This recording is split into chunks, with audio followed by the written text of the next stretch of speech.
신약성경 20페이지가 되겠습니다. 마태복음 12장 46절에서 50절까지 다 찾으셔서 우리 한 목소리로 같이 읽도록 하겠습니다. 시작.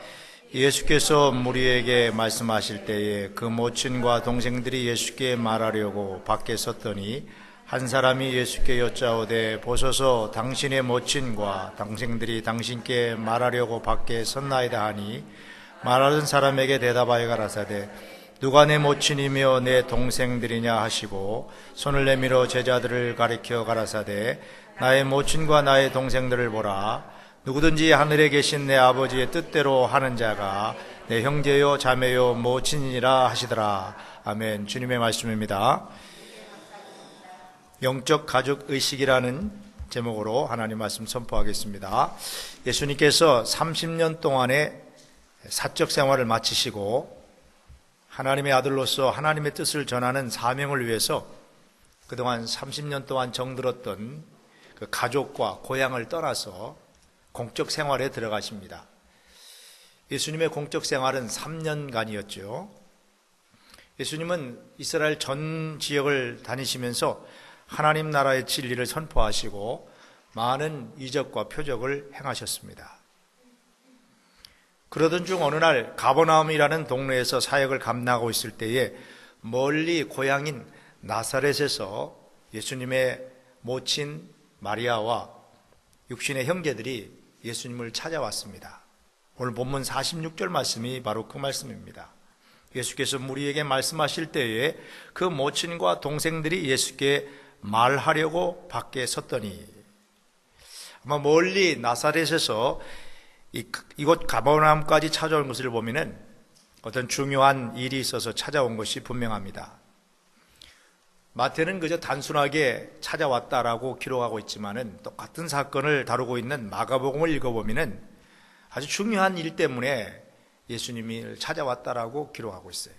마가복음 3장 20절 21절을 보면은 집에 들어가시니 무리가 다시 모임으로 식사할 겨를도 없는지라 예수의 친족들이 듣고 붙들러 나오니 이는 그가 미쳤다 함이러라. 예수님이 가버나움에서 어느 집에서 이제 사역을 하고 말씀을 가르치는데 친족들과 모친과 형제들이 문 밖에서 예수님을 방문해 와서 예수님을 붙들고 가려고 왔다는 거예요. 왜냐하면은 그가 미쳤다 함이러라. 아마 예수님이 행하신 사역을 고향에 있는 부모, 형제, 친척들이 소문을 들었던 것 같아요. 예수님이 미쳤다라고 하는 거예요. 귀신을 쫓아내고 내가 하나님의 아들이다. 내가 하나님이다. 또 병든 자를 고쳐주고 능력을 행하고 심지어는 유대 종교 지도자들과 갈등이 생기고 충돌이 생기고 막 이러니까 부모님들이나 형제들이나 친족의 입장에서 보면은 큰일 날 일이거든요. 가만히 두었다가는 예수님이 큰 어려움을 당하거나 또 가족적으로도 큰 어려움을 당할 것 같았던 겁니다. 그래서 부랴부랴 수소문해서 예수님이 지금 가버나움에 있다 그러니까 가버나움으로 지금 달려가서 예수님을 만나고자 하는 거예요. 그 붙들고 집으로 데려가려고 하는 거예요. 미쳤다고 하니까. 제자들이 예수님의 모친과 형제들이 찾아왔다는 이야기를 방 안에 있는 집 안에 있는 예수님께 이야기를 합니다. 그때 예수님께서는 밖에 나와보지도 아니하시고 대뜸 이런 말씀을 하십니다. 48절 말씀입니다. 말하던 사람에게 대답하여 가라사대 누가 내 모친이며 내 동생들이냐? 누가 내 모친이며 내 동생들이냐? 이렇게 단호하게 말씀하시는 거예요. 아마 제자들은 당황했을 거예요.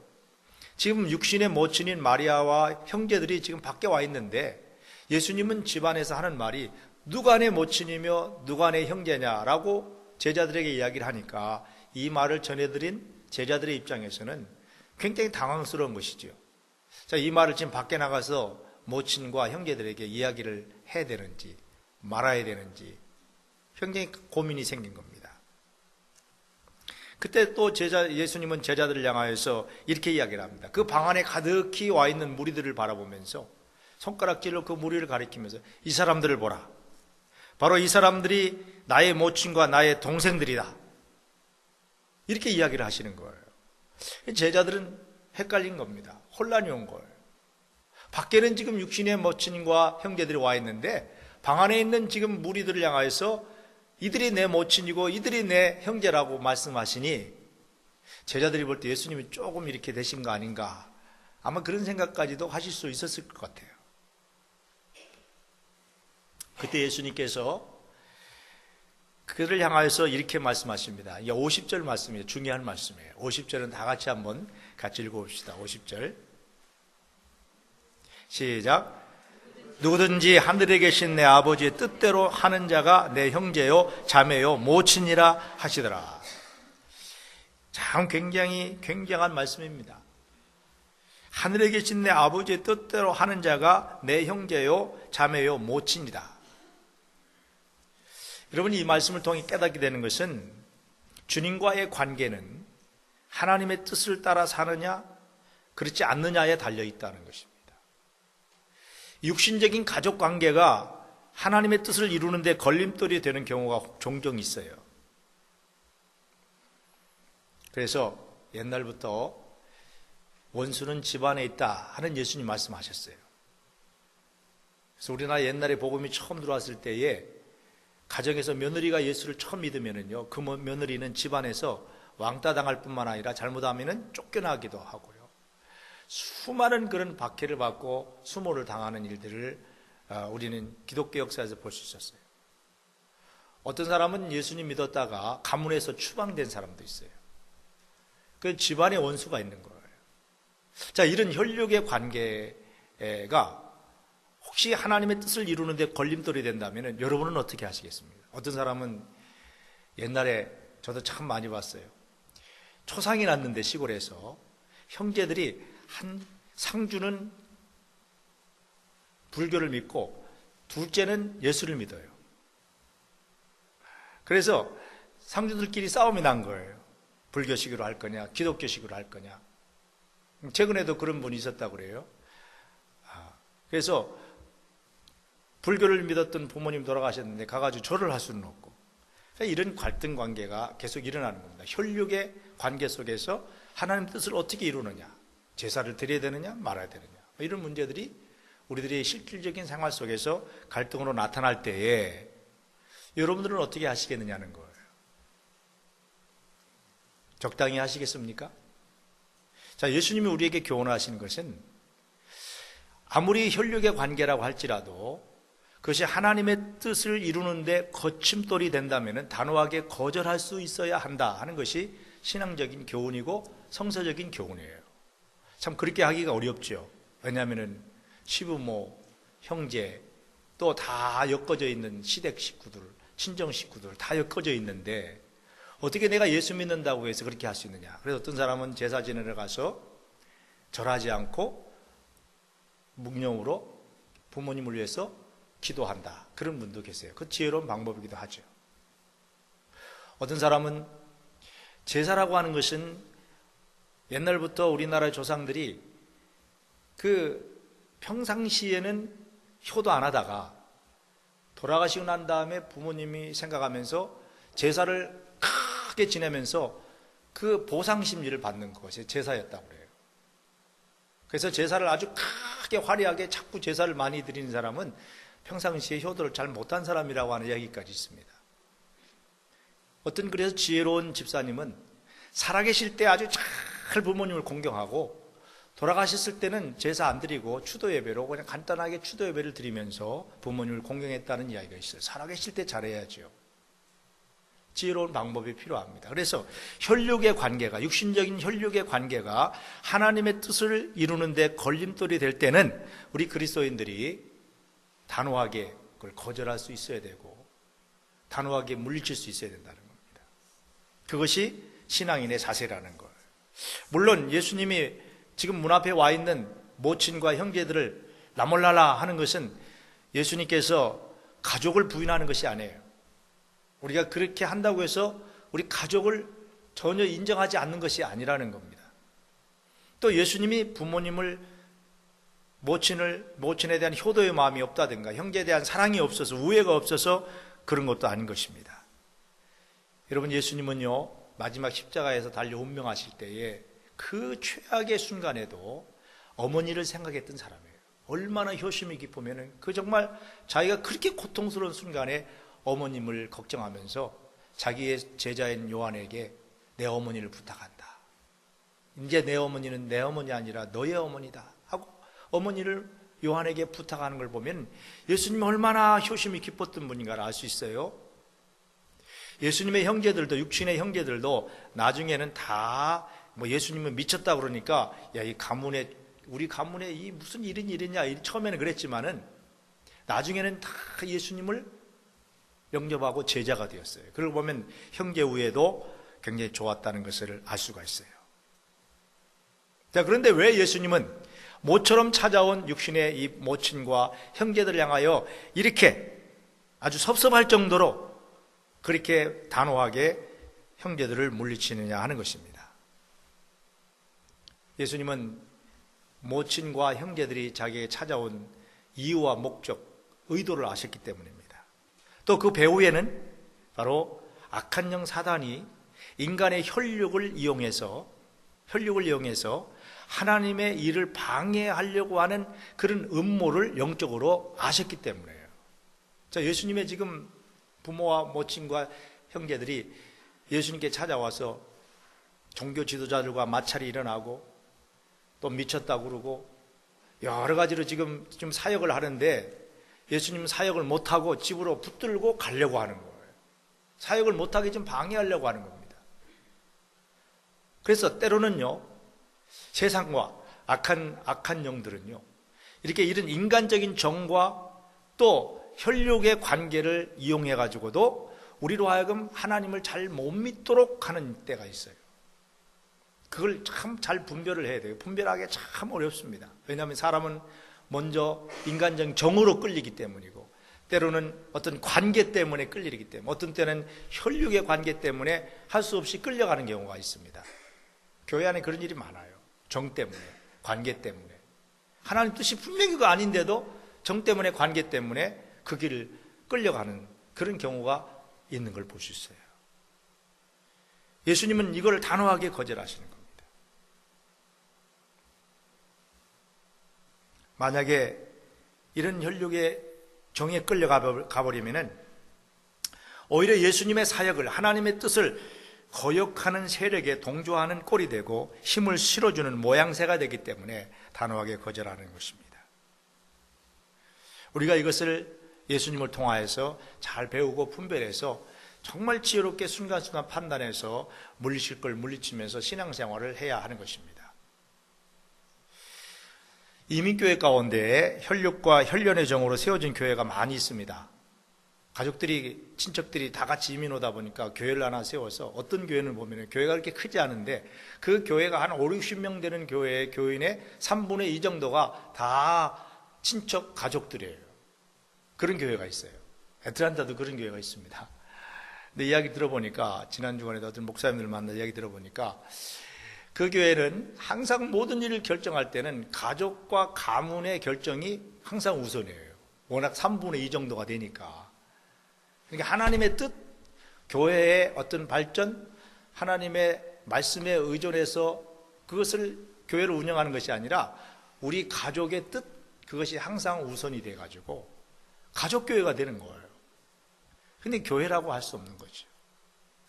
또 어떤 교회는 애틀란타 그런 교회가 많이 있습니다. 어떤 지역 사람들이 모여가지고 한국에서 어떤 지역 사람들이 모여서 그 지역 사람들이 교회를 운영하면서 목사님도 꼭 그 지역 출신 사람이어야 되고 장로님이 되려고 해도 꼭 그 지역 출신 사람이 돼야 장로님이 되고 그러니까 그래가지고 교회가 그런 어떤 지방색으로 교회를 운영하는 그런 교회가 있어요.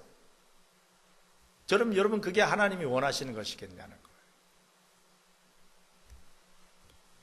오늘 우리는 예수님께서 이 혈연 관계와 인간의 정이라든가 이런 것들을 단호하게 물리치시는 이런 모습을 우리가 보면서 진정한 신앙인의 삶의 길을 깨달아야 되고 또 하나님의 뜻을 이루기 위해서는 때때로 이런 인간적인 정이라든가 혈육의 관계 이것도 중요하지만은 그러나 그것보다 앞서는 것이 하나님의 뜻이고 또 그보다 앞서는 것이 영적인 관계여야 된다는 거예요. 인간적인 관계가 중요하지만은 그 관계보다도 영적인 관계가 더 중요하다는 것을 깨우쳐 주시는 겁니다. 혈연도 필요하고 학연도 필요하고 인간적인 정도 다 필요한 것입니다. 그러나 그것이 하나님의 뜻을 이루는데 방해가 되는 경우에는 그걸 단호하게 거절할 수 있는 사람들이 되어야 된다는 것입니다. 그래야 그것이 진정으로 영적인 가족으로 관계된 육적 가족 이상의 그런 관계 속에서 믿음 생활을 온전하게 할 수 있게 된다 하는 말씀입니다. 오늘 우리는 이민자들로서 이민 생활을 하면서 이 부분에 대해서 좀 깊이 생각을 꼭 해야 돼요. 왜냐하면 이민교회라는 것이 이민 와서 외롭다 보니까 교회 와서 신앙생활을 하면서도 항상 뭐가 앞서느냐 하면은 인간적인 관계나 혈연적인 관계나 어떤 그런 것으로 엮어져서 그것이 항상 하나님의 뜻보다는 앞서가는 경우가 종종 많이 있어요. 특별히 여러분 이민자들로서 저와 여러분은 굉장한 한 가지 병을 가지고 삽니다. 다 저와 여러분은 병자예요. 무슨 병자냐면 향수병자예요. 여러분 우리가 이렇게 이민 와서 살다 보면은 부모, 형제, 친척, 친구들과 멀리 떨어져서 살다 보니까 외로운 거예요. 아무리 요즘에는 뭐 인터넷, 카카오톡, 텔레비전 여러 가지 있어가지고 많이 통화를 하고 많이 이렇게 서로 소식을 주고받는다고 할지라도 공간적으로, 정신적으로 이 똥 떨어져 있기 때문에 우리 개체적으로 한 사람 한 사람을 보면 이민자들은 그 속에요. 내면의 세계 속에 외로움이라고 하는 것이 숨어 있어요. 외로움. 이걸 우리가 정확하게 우리 실체를 알아야 됩니다. 그래서 이 외로움이라는 것이 내재해 있기 때문에 굉장히 삶이 불안정해요. 환경도 좋고 시스템도 좋고 미국이라는 사회가 풍요로운 사회고 정말 꿈이 있는 사회, 그런 사회 속에 와서 살면서도 우리 속에 내재해 있는 이런 정체성인 외로움이라는 정체성이 숨어 있기 때문에 늘 뭔가 모르게 이 공허함이 있는 겁니다. 그리고 별거 아닌데도 상처를 쉽게 받아요. 말 한마디에도 상처를 쉽게 받고 태도 하나에도 상처를 쉽게 받아요. 왜 그러냐면 우리 안에 저와 여러분 모르게 다 우리 속에 있는 외로움이라고 하는 이런 실체가 있기 때문에 그래요. 그래서 우리는 다 향수병이라는 병자들인 것입니다. 참 치료받기 어려운 그런 병들인 것입니다. 그래서 이것을 잘 알아야 돼요. 이걸 알아야 우리가 이걸 뛰어넘을 수 있는데 이걸 인정하지 않으면은 이 단계에서 벗어날 수 없어요. 그래서 외롭다 보니까 자꾸 관계를 따라가고 정을 따라가고 하나님의 뜻보다는 영적인 것보다는 자꾸 육신적인 이 외로움을 달래기 위해서 쫓아가며 살다 보면은 영적인 것이 항상 뒤처지게 된다는 거예요. 그래서 얼마나 요즘에는요, 교회 안 나가도 사회 나가면은 무슨 모임이 그렇게 많은지 몰라요. 동문회, 무슨 동문회, 무슨 동문회, 무슨 종친회, 심지어는 무슨 해병대 동우회, 전우회, 저도 전화를 자주 받습니다만 신씨 문중 회의를 한다나요? 신씨 모임을 한다고 나오라 그러고요. 별별 모임이 다 있어요. 희한한 거예요. 왜 그래? 근데 잘 모여요, 잘 모여. 해가 가서 싸우더라도 잘 모여. 왜 잘 모이느냐? 그런 자기 정체성이 내재해 있는 그런 외로움의 그 정체성이 있기 때문에. 오늘 우리가 이 환경이 좋고 정말 좋은 나라, 시스템이 안정된 나라에 살면서도 우리 이민자들이 이렇게 스트레스가 고국에 사는 사람보다 훨씬 더 많은 이유가 바로 이런 외로움 때문에 그런 것입니다. 우리 한국은 요즘에 소식을 들어보면은 정말 너무 양극화가 돼가지고 잘 사는 사람은 한없이 잘 사고 또 못 사는 사람은 한없이 못 사고 이 양극화가 일어나서 중산층이 없어지고 그러면 사회가 굉장히 불안해요. 전부 위화감 속에 살아요. 내 돈을 전부 잘 사는 사람들이 뺏어간 것처럼 이렇게 상처받고 살아요. 이런 사회에 살다 보니까 사람들이 굉장히 불안정하고 이런 사건이 하나 터지면은 온갖 그냥 이 골마 있는 것이 다 터져가지고 나라가 온통 막 난리가 나는 거예요. 그러니 한국 사는 사람들은 남의 일 때문에 스트레스를 더 받는 거예요. 그런데도 불구하고 한국에 사는 사람들은 미국 사는 이민자보다 훨씬 더 스트레스를 덜 받아요. 여기 강 선생님 계신데 그렇죠? 대답하시잖아요. 한국 사는 사람들이 훨씬 스트레스를 덜 받는 거예요. 왜냐하면 우리 안에는 이렇게 외로움이라고 하는 동떨어져 있다는, 정신적으로 공간적으로 갭이 있기 때문에 우리 속에 이 내면에 그런 것이 있어요. 이걸 우리 실체를 알아야 돼요. 이걸 모르면은요, 이걸 인정하지 않으면은요, 계속해서 반복적으로 이민 생활이 지치고 힘들고 상처받고 넘어지고 괴롭고 그래요.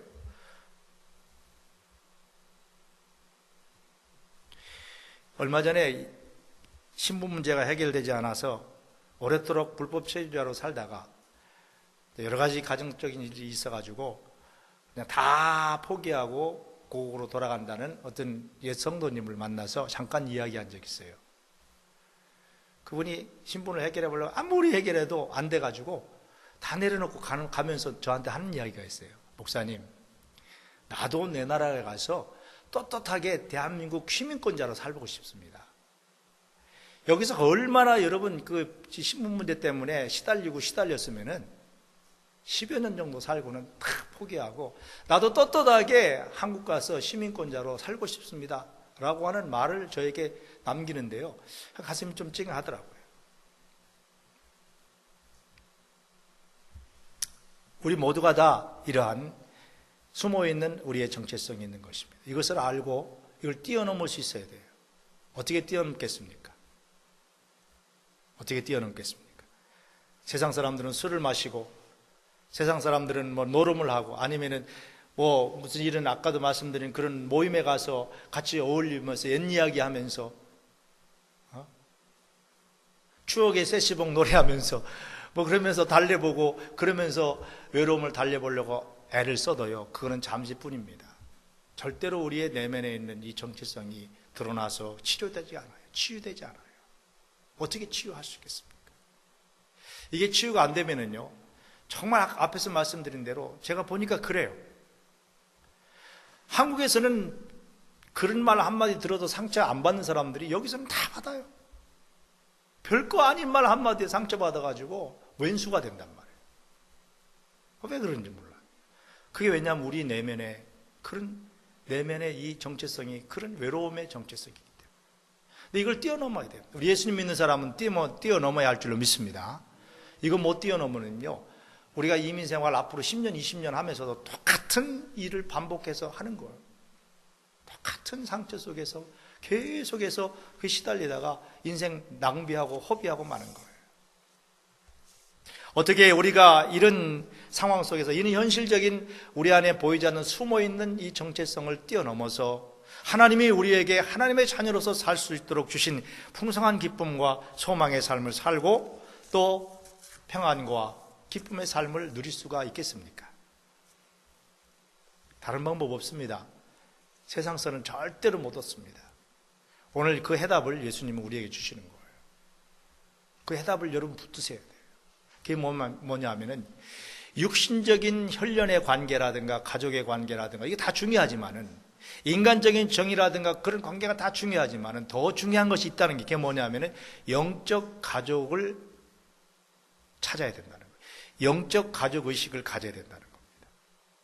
하나님의 뜻을 따라 사는 영적으로 맺어진 가족 관계 속에서 영적 가족 의식을 가지고 살아야 우리가 영적으로 안정될 수 있고 육신적인 생활도 안정될 수 있다는 것입니다. 그건 어디서 찾을 수 있느냐는 겁니다. 그것은 바로 교회 공동체 속에서 진정으로 영적인 가족 관계를 이루면서 안정감을 찾고 우리의 믿음 생활과 우리의 이민 생활이 정말 승리의 믿음 생활이 될 수 있는 거예요.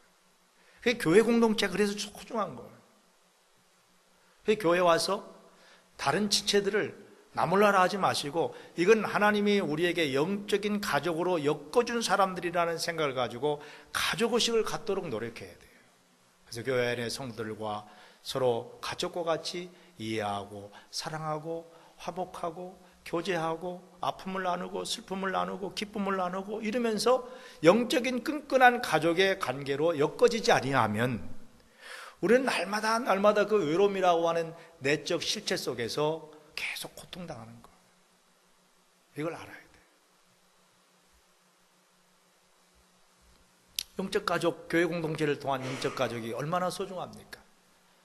그래서 우리가 한국에 있는 부모, 형제, 친구, 한국에 있는 가족은요, 진짜 어떤 사람은 10년에 한 번도 못 만나고 30년 돼도 한 번 못 만나는 사람이 있어요. 그냥 전화 통화나 안부나 주고받는 것이지 실질적으로 못 만나고 살다가 사실은 세상을 떠날 수도 있어요. 그러나 영적인 이 가족은 매일 보잖아요. 일주일에 적어도 한두 번 보잖아요. 그럼 멀리 있는 가족보다는, 혈연의 가족보다는 가까이 있는 영적인 성도가 어떤 면에서 보면 더 가까운 거예요. 더 자주 만나야 돼요. 더 교제하고 힘이 되는 겁니다. 그래서 어떤 장례식 어떤 것이 일어나면은 여러분, 우리가 함께 서로 협력하면서 가족의식을 가지고 그 어려운 일들을 같이 돕기도 하잖아요. 어제같이도 결혼식 것도 있을 때도 함께 기뻐하고 함께 축하하고 그러면서 이 영적 가족으로서 끈끈하게 엮어져 가면서 사는 거예요. 인생이 뭐 별거 있습니까? 이민생활이라는 것이 뭐 별거 있냐고. 이런 것이 없으면은 아무리 겉으로 화려하고 성공한 것 같아도요, 그의 속사람은 늘 공허한 거예요. 그래서 여러분, 영적 가족, 교회 공동체를 통하여서 이루어진 영적 가족을 소중하게 생각하고 더 이해해주고 사랑해주고 관심 기울여주고 기도해주고 화목하고 서로가 세워주고 이끌어주는 이런 관계 속에서 살아갈 수 있는 성도들이 되시길 바랍니다. 이 길밖에 다른 길이 없어요. 그러니까 예수님께서 지금 하시는 말씀은 나에게는 하나님의 뜻을 이루는 영적 가족이 더 우선이다는 거예요. 혈연으로 맺어진 육신의 가족도 중요하지만은 영적 가족이 우선이다. 그럴 때에 아울러서 육신적인 가족들도 정말 좋은 관계 속에서 살아갈 수 있다는 거예요. 예수님의 열망은 뭐냐면은 우리의 혈연의 관계, 육신적인 가족들이 다 예수 믿어서 구원받고 다 영적 가족이 되어서 영원히 함께 하나님 나라에 가는 것이 예수님의 소원이에요.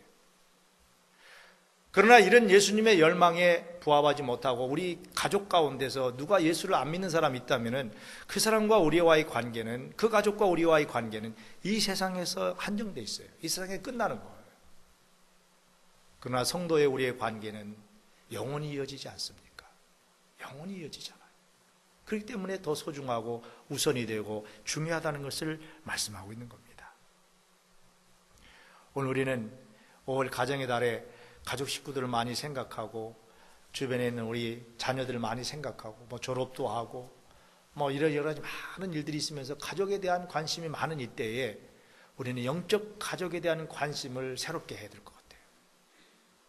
여러분, 지금까지 이민생활하면서 이민생활이 1년이 됐든 10년이 되었든 얼마나 그동안 이 외로움에 시달리며 보이지 않는 내면에 숨어있는 나라는 존재가 외로움 속에서 쌓여 있어가지고 그 실체를 알지 못하고 내가 왜 이럴까?